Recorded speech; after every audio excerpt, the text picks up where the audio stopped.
मैं बधाई देता हूं क्योंकि आज छुट्टी का दिन होने के बाद भी बैंक समेत सभी लोग इस कार्यक्रम को सफल बनाने के लिए जुटे हुए हैं और मुझे खुशी है कि कृषि मंत्रालय ने आज का रविवार होने के बाद भी जो दिवस पसंद किया है और उसका कारण बहुत महत्वपूर्ण है, बहुत बड़ा प्रेरक है। आज हल षष्ठी है।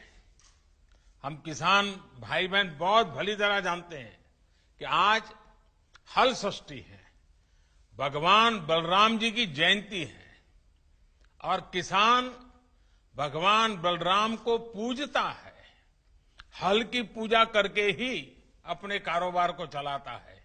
तो ऐसा एक पवित्र दिवस आज एक बहुत बड़ी योजना लेकर के आए हैं।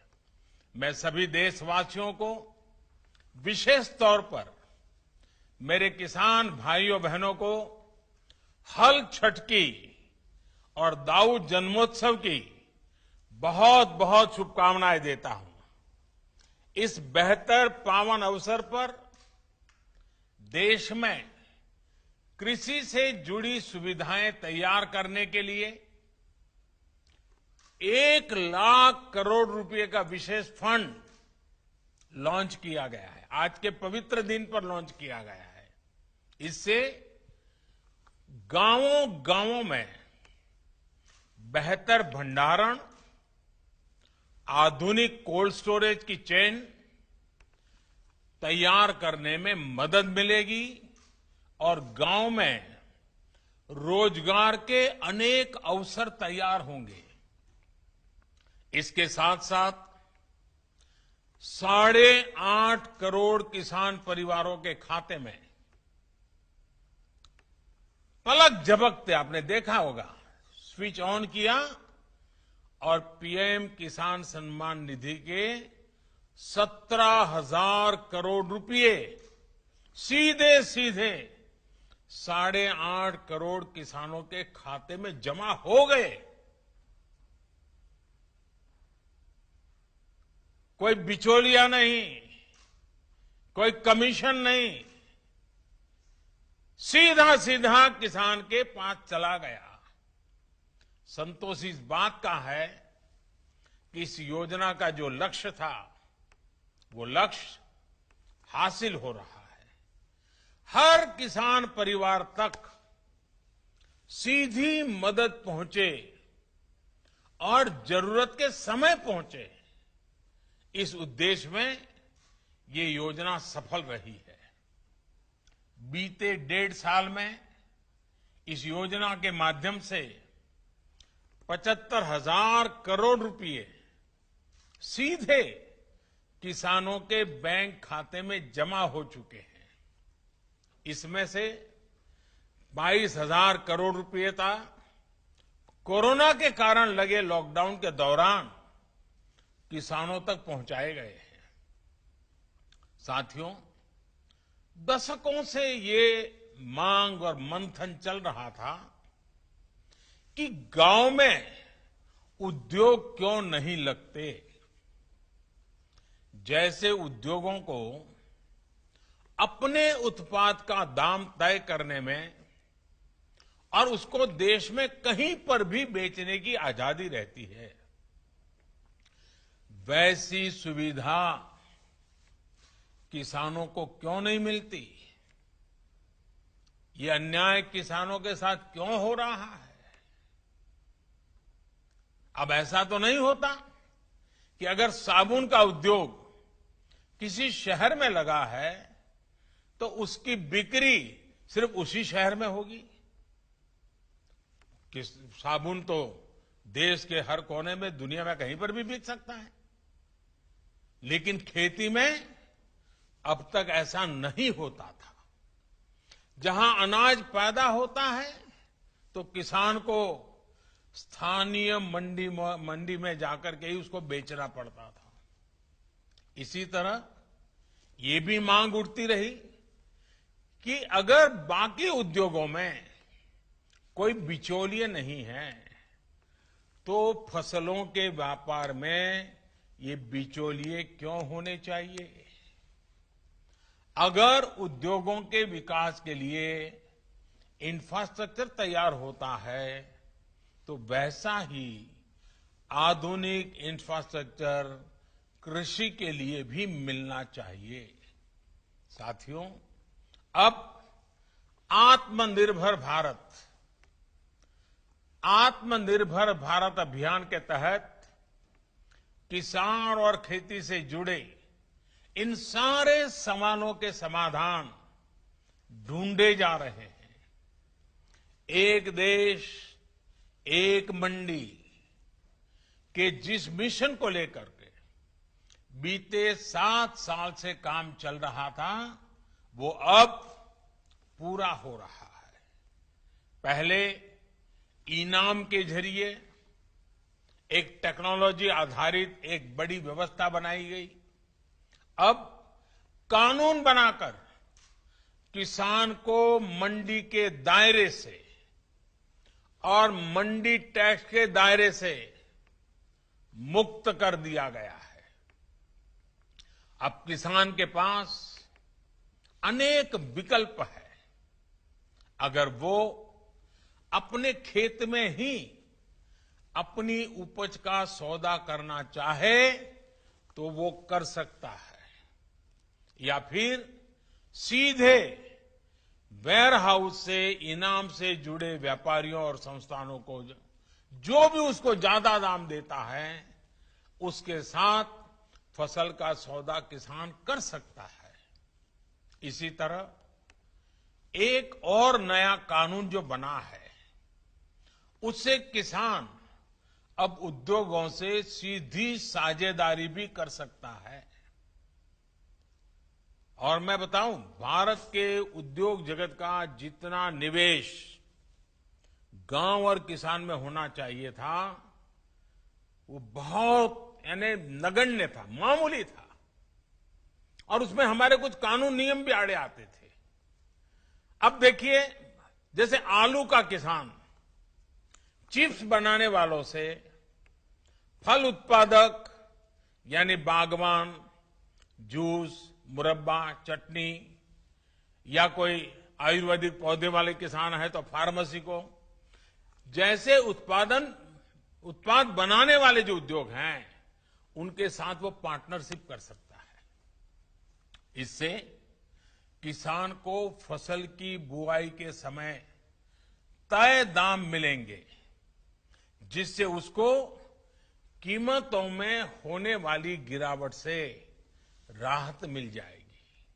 साथियों, हमारी खेती में पैदावार समस्या नहीं है, बल्कि पैदावार के बाद होने वाली उपज की बर्बादी ये बहुत बड़ी समस्या रही है। इससे किसान को भी नुकसान होता है और देश को भी बहुत नुकसान होता है। इसी से निपटने के लिए एक तरफ कानूनी अड़चनों को दूर किया जा रहा है और दूसरी तरफ किसानों को सीधी मदद दी जा रही है। अब जैसे आवश्यक वस्तुओं से जुड़ा एक कानून हमारे देश में बना था और कई दशकों पहले बना था, लेकिन वो क्यों बना था? क्योंकि उस समय देश में अन्न की कमी थी, भारी कमी थी, और इसलिए उस कानून की जरूरत थी। लेकिन आज तो अन्न के भंडार इतने भरे पड़े हैं कि इस प्रकार की रोक किसान का भी, अर्थव्यवस्था का भी और कंज्यूमर का भी नुकसान होता है। लेकिन बड़ा हैरानगी है कि ये कानून अभी भी चलता रहा। जब हम दुनिया के दूसरे बड़े अन्न उत्पादक बन चुके हैं, तब इस कानून की कोई जरूरत नहीं है। गांव में अगर अच्छे गोदाम नहीं बन पाए, कृषि आधारित उद्योगों को अगर प्रोत्साहन नहीं मिल पाया, तो उसका एक बड़ा कारण ये कानून स्वयं में एक बहुत बड़ा रुकावट था। और इस कानून में ये भी एक दुर्भाग्य रहा कि इस कानून का उपयोग से ज्यादा बाबुओं ने उसका दुरुपयोग किया। इससे देश के व्यापारियों को निवेशकों को उनको डराने का काम ज्यादा हुआ। अब इस डर के तंत्र से भी कृषि से जुड़े व्यापार को मुक्त कर दिया गया है। इसके बाद अब व्यापारी कारोबारी गांवों में स्टोरेज बनाने में और दूसरी व्यवस्थाएं तैयार करने के लिए आगे आ सकते हैं। साथियों, आज जो एग्रीकल्चर इंफ्रास्ट्रक्चर फंड लॉन्च किया गया है, इससे किसान अपने स्तर पर भी गांवों में भंडारण की आधुनिक सुविधाएं बना पाएंगे। इस योजना से गांव में किसानों के समूहों को, किसान समितियों को, एफपीओ उनको वेयर हाउस बनाने के लिए, कोल्ड स्टोरेज बनाने के लिए, फूड प्रोसेसिंग के जुड़े उद्योग लगाने के लिए 1 लाख करोड़ रुपए की मदद मिलेगी। 1 लाख करोड़ रुपया इस काम को गति देने के लिए बहुत बड़ी ताकत है। ये जो धन किसानों को उद्यमी बनाने के लिए उपलब्ध कराया जाएगा और उस पर 3% ब्याज की छूट भी मिलेगी। थोड़ी देर पहले ऐसे ही कुछ किसान संघों से मेरी चर्चा हुई अभी, जो सालों से इस किसानों की मदद कर रहे हैं, संगठन बना करके कुछ न कुछ नई नई कल्पनाएं के साथ आगे बढ़ रहे हैं। इस नए फंड से देश भर में ऐसा काम करने वाले संगठनों को बहुत बड़ी ताकत मिलेगी, बहुत बड़ी मदद मिलेगी। साथियों, इस आधुनिक इंफ्रास्ट्रक्चर से कृषि आधारित उद्योग लगाने में एक बहुत बड़ा बदलाव आएगा और बहुत बड़ी गति आएगी। आत्मनिर्भर भारत अभियान के तहत हर जिले में मशहूर उत्पादकों के साथ देश और दुनिया के मार्केट तक पहुंचाने के लिए एक बड़ी योजना बनाई गई है। इसके तहत देश के अलग अलग जिलों में गांव के पास ही कृषि उद्योगों के क्लस्टर बनाए जा रहे हैं। साथियों, अब हम उस स्थिति की तरफ बढ़ रहे हैं जहां गांव के कृषि उद्योगों से फूड आधारित उत्पाद शहर जाएंगे और शहरों से दूसरा औद्योगिक सामान बनकर गांव पहुंचेगा।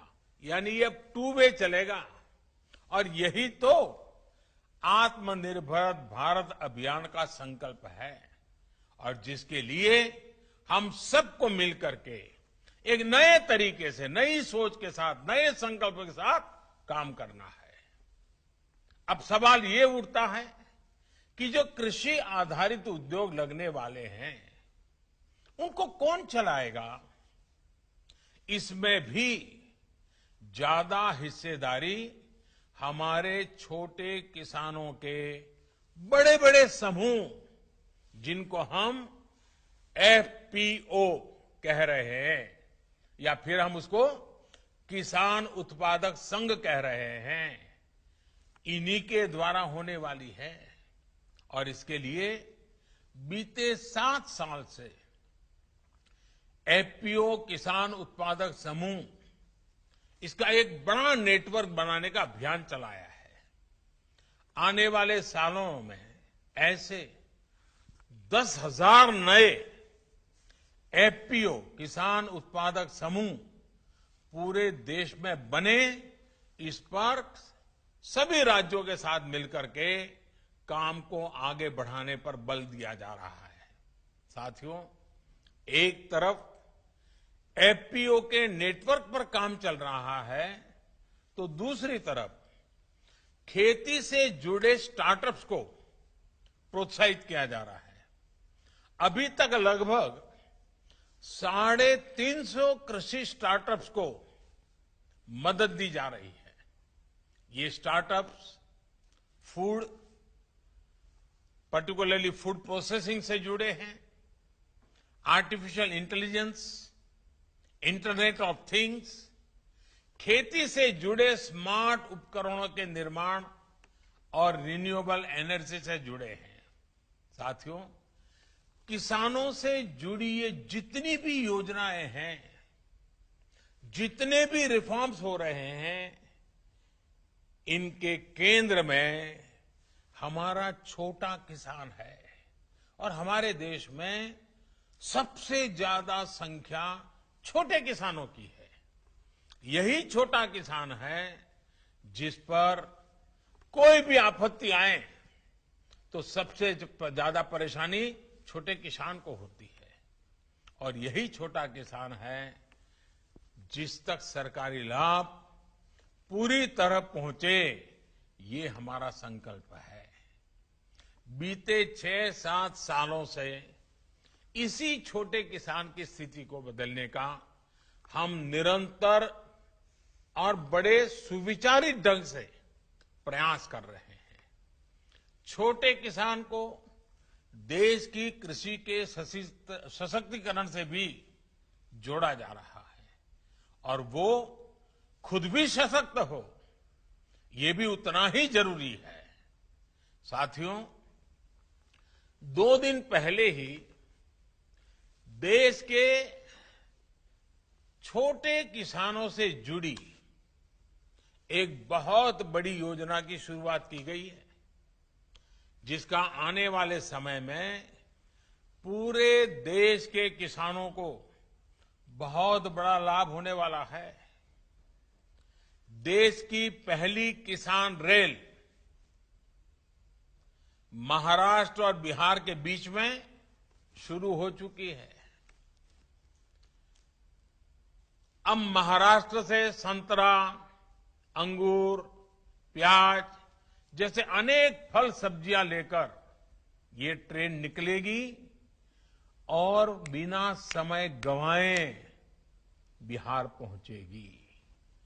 फसल की बर्बादी नहीं होगी और बिहार से जब वापस आएगी तब वहां का मखाना, लीची, पान, ताजा सब्जियां, मछलियां, ऐसे अनेक सामान छोटे छोटे लोगों से लेकर के वो फिर इस तरफ लौटेगी। यानी बिहार के छोटे किसान मुंबई और पुणे जैसे बड़े शहरों से सीधे कनेक्ट हो गए हैं। इस पहली ट्रेन का लाभ यूपी और मध्य प्रदेश के किसानों को भी होने वाला है, क्योंकि ये ट्रेन उन किसानों के रास्ते से भी गुजरने वाली है। इस ट्रेन की खासियत ये है कि ये ट्रेन पूरी तरह से एयर कंडीशन है, यानी एक प्रकार से ये पटरी पर दौड़ता हुआ कोल्ड स्टोरेज है। ये कोल्ड स्टोरेज ही दौड़ता रहेगा, जाएगा, आएगा, सामान लाएगा, छोड़ेगा। इससे दूध, फल, सब्जी, मछली पालक ऐसे हर प्रकार के किसानों को भी लाभ होगा और शहर में इनका उपयोग करने वाले उपभोक्ताओं को भी लाभ होगा। ताजा चीजें मिलेगी उनको और जहां से उनको अच्छी चीज चाहिए वहां से मिलेगी। किसान को लाभ ये होगा कि उसको अपनी फसल स्थानीय मंडियों या हाट बाजारों में मजबूरन कम दाम पर बेचना नहीं पड़ेगा, उसकी मजबूरी जाएगी। ट्रकों में फल सब्जी जिस प्रकार बर्बाद हो जाते थे, उससे भी मुक्ति मिलेगी और ट्रकों के मुकाबले भाड़ा भी कई गुना कम हो जाएगा। शहरों में रहने वाले साथियों को लाभ ये होगा कि अब मौसम के कारण या दूसरे संकटों के समय फ्रेश फल सब्जियों की जो कमी हो जाती थी वो भी नहीं होगी और कीमत पर भी जो कभी कभी खेल खेलने का लोगों को मौका मिल जाता था वो भी बंद हो जाएगा। इतना ही नहीं, इससे गांवों में छोटे किसानों की स्थिति में एक और परिवर्तन आएगा। अब जब देश के बड़े शहरों तक छोटे किसानों की पहुंच हो रही है तो वो